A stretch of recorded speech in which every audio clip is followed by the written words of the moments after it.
Lift ചോദിച്ച് കാറിൽ കയറി സ്വയംഭോഗം ചെയ്ത വാഹന ഉടമ ദുരനുഭവം വിവരിച്ച അരുണിമ. ട്രാവൽ വ്ലോഗ് വീഡിയോകളിലൂടെ സൈബറിടത്തെ നിറസാന്നിധ്യമാണ് അരുണിമ ബ്ലാക്ക് പാക്കർ.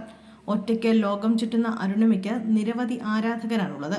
ഇപ്പോഴിതാ തനിക്ക് തുർക്കിയിൽ യാത്ര ചെയ്യവേ തനിക്കുണ്ടായ ദുരനുഭവം തുറന്നു പറഞ്ഞിരിക്കുകയാണ് അരുണിമ. ടാക്സി ഡ്രൈവർ തന്റെ സ്വകാര്യ ഭാഗം കാണിക്കുന്നതിന്റെ വീഡിയോ അടക്കമാണ് താരം തനിക്കുണ്ടായ അനുഭവത്തെക്കുറിച്ച് പറഞ്ഞിരിക്കുന്നത്.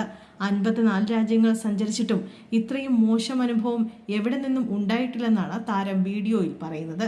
സംഭവത്തിന്റെ ദൃശ്യങ്ങൾ പകർത്താൻ ശ്രമിക്കുമ്പോൾ ഇയാൾ തടയുന്നതും വീഡിയോയിൽ കാണാം. എന്നാൽ ഈ രാജ്യത്തെ എല്ലാവരും മോശമല്ലെന്നും വീഡിയോയിലൂടെ അരുണിമ വ്യക്തമാക്കുന്നു.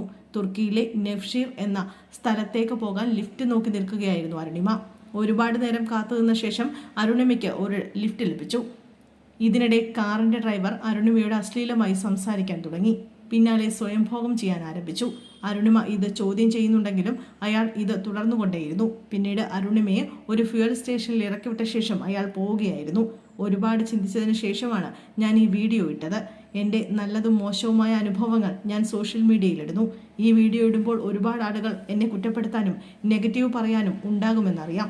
എന്നിട്ടും ഞാൻ ഇട്ടത് ഞാൻ എന്തിന് എൻ്റെ മോശമായ അനുഭവങ്ങൾ ആരെയും അറിയിക്കാതെ മറച്ചു വയ്ക്കുന്നു എന്ന് തോന്നിയതുകൊണ്ടാണെന്നും വീഡിയോ പങ്കുവെച്ചുകൊണ്ട് അരുണിമ കുറിക്കുന്നുണ്ട്.